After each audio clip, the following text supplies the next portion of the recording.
சகோதரர் பக்தசிங் அவர்களின் ஊழியத்திலிருந்து விடாய்துணிக்கேற்ற வார்த்தைகள். செப்டம்பர் மாதம் 14ஆம் தேதி.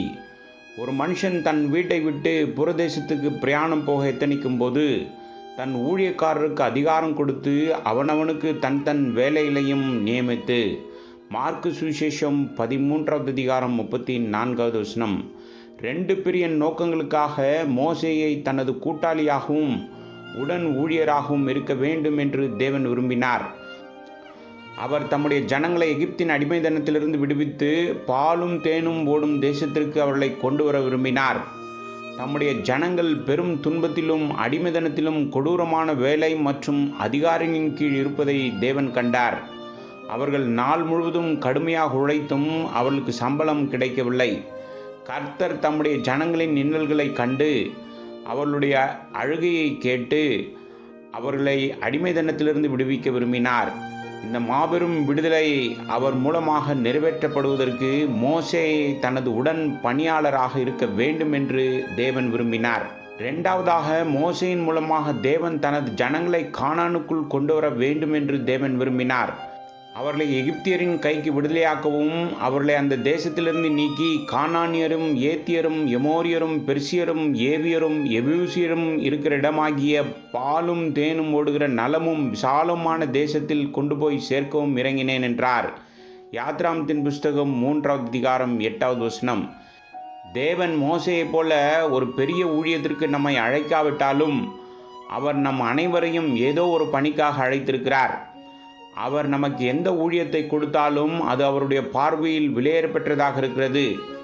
நம் ஒவ்வொருவருக்கும் அது மிகப்பெரிய மலை போன்ற பணியாக தெரியலாம்.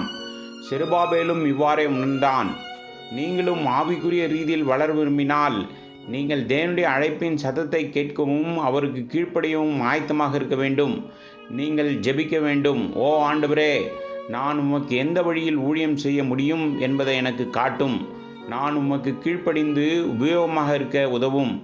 அப்போது அவர் உங்களுக்கு வழிகாட்டி நாளுக்கு நாள் உங்களுக்கு உதவுவார்.